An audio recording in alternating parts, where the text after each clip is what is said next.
Right, here I am, Friday morning, down at the Quarter, a bar and restaurant in the Cultural Quarter of Leicester, and I'm joined by Janice, one of the owners. Good morning, Janice. Good morning.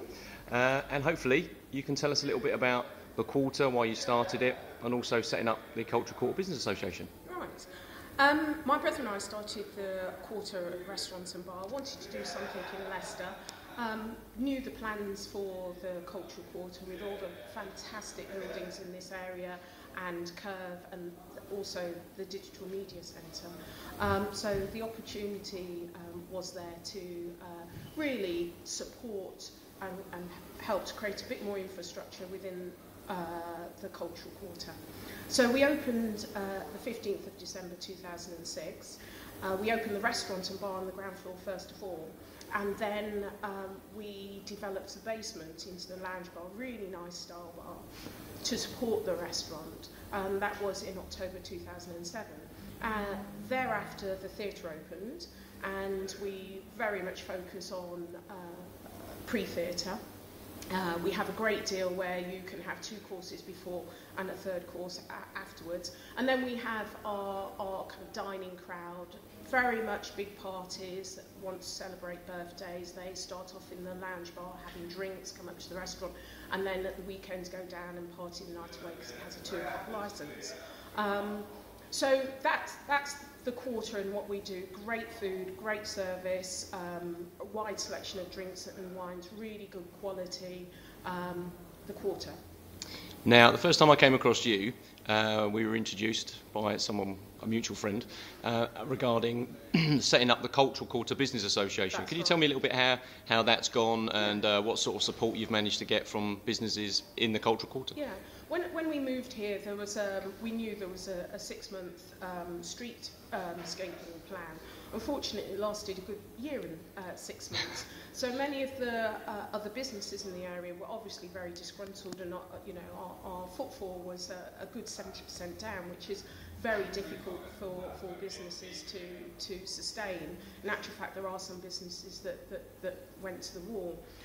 So we all started talking and decided that we needed to work with the council to make sure there was much better signage and to get a clearer idea of when this roadworks would end.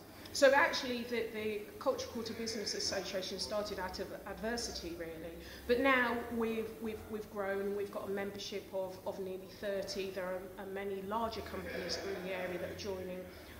Brain, we've got Cooper and Parry, Frith Cartwright, so very substantial companies, along with the shopkeepers that you see along Halford Street and many of the businesses in LCB, and including Curve and Digital Media Centre.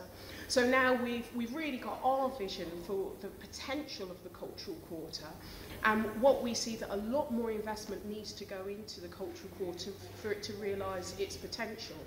You have the Curve and the Digital Media Centre, but you also have some areas that are very much like Beirut that you have to go through to get there. So we really want the visitor experience to be a positive experience. So from the time they enter the Cultural Quarter, they know where they are, they know why they're here. There's great bars and restaurants within the area. There's lots of entertainment with cinemas.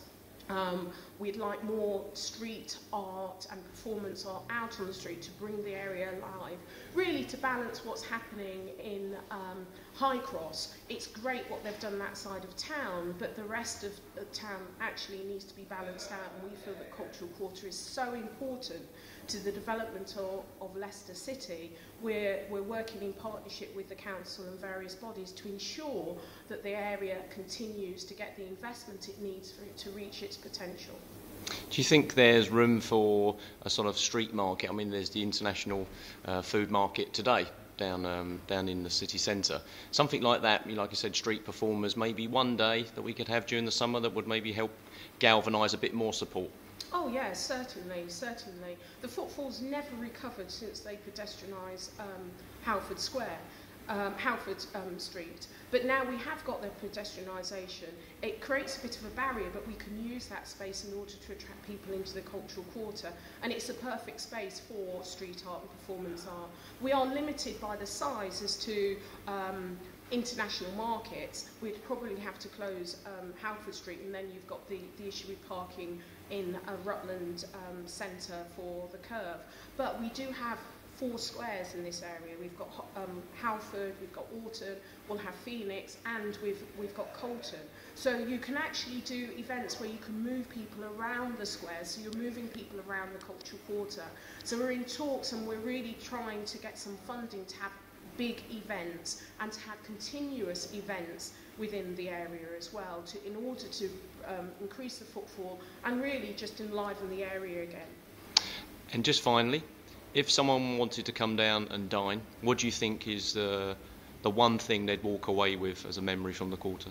I think that they'd be surprised at the quality in this area, and we're really keen to keep that at the forefront. We want independent shops, not chains here. We want something that's unique and a point of difference to balance out with what's in High Cross.